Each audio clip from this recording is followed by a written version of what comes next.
Assalamualaikum warahmatullahi wabarakatuh.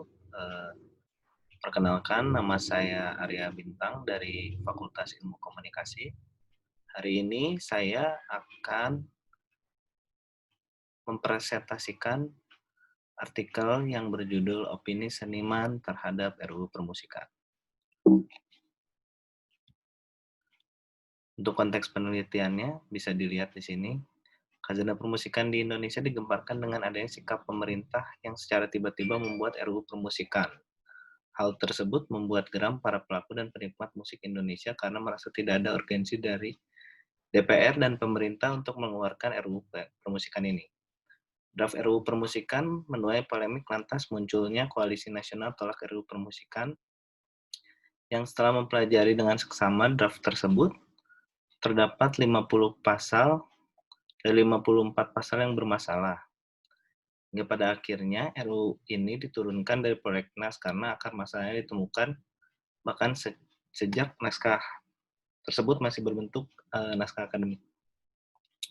Untuk pernyataan penelitiannya sesuai dengan fokus penelitian tersebut, maka permasalahan yang akan diteliti penulis di sini adalah bagaimana ekspresi seniman terkait RUU Permusikan, dan nomor 2, bagaimana isu permusikan di kalangan seniman, dan nomor 3 adalah bagaimana opini seniman terhadap tanggapan masyarakat terkait RUU Permusikan tersebut. Ini untuk kerangka pemikirannya. Dari atas, turunan dari RUU Permusikan tersebut turun ke prolegnas, lalu turun kembali ke opini seniman.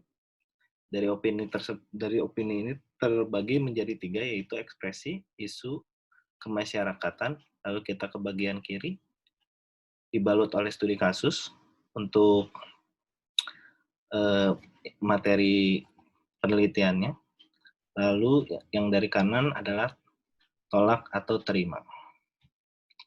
Metode penelitiannya kualitatif, pendekatan penelitiannya studi kasus. Teknik pengumpulan data di sini menggunakan observasi, wawancara, dan studi kepustakaan.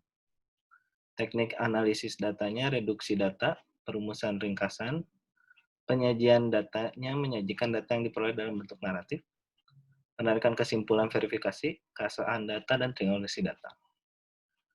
Analisis penelitiannya sumber primer yaitu wawancara, dan sumber data sekundernya melalui interview Soleh Solihun yang diunggah di YouTube channel.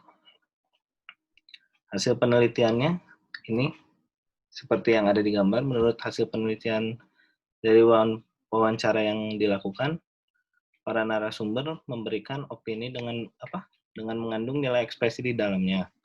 Ekspresi biasanya berwujud sikap yang dikomunikasikan kepada orang lain. Persoalan dalam ini mengandung pro dan kontra, setuju dan tidak setuju, dan kemasyarakatan sebagai keterkaitan opini. Ini yang kedua. Setelah melalui berbagai macam perdebatan yang cukup panjang, akhirnya pemerintah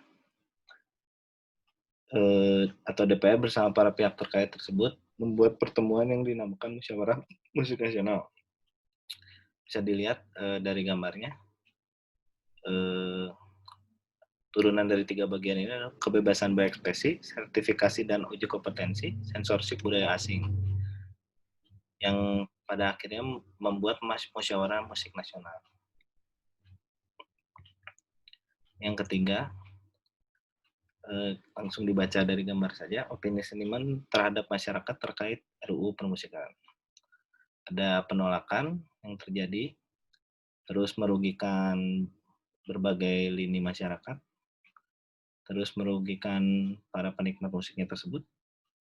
Lalu pada akhirnya RUU Permusikan gagal menjadi undang-undang. Nah, kesimpulannya di sini adalah ekspresi yang diungkapkan oleh seniman terkait RUU Permusikan awalnya bingung dan kaget mengapa pemerintah secara mendadak mengeluarkan RUU Permusikan yang sudah memasuki prolegnas. Setelah dipahami dan dibedah, draft RUU Permusikan ini menimbulkan kekhawatiran para seniman karena adanya pembatasan berekspresi dan mengungkapkan pendapat melalui musik. Yang kedua adalah isu. Isu yang tersebar terkait RUU Permusikan ini mengenai pasal-pasal yang bermasalah di dalamnya. Pada akhirnya RUU Permusikan dianggap sudah cukup diatur dengan undang-undang yang sudah ada, yaitu Undang-Undang Hak Cipta dan Pemajuan Kebudayaan. Lalu untuk yang ketiga adalah masyarakat merupakan stakeholder terbesar dari RUU tersebut, karena dalam hal ini bukan hanya melibatkan musisi, melainkan para penggiat musik, seperti IO, jurnalis musik, guru musik, dan seniman lainnya merasa kerugian, merugikan mereka. Dengan peranan stakeholder masyarakat ini termasuk terbesar, tentunya memiliki kekuatan yang besar sehingga RUU Permusikan dibatalkan oleh pemerintah. Ya, terima kasih. Sekian presentasi artikel yang saya lakukan. Wabillahi taufiq wal hidayah. Wassalamualaikum warahmatullahi wabarakatuh.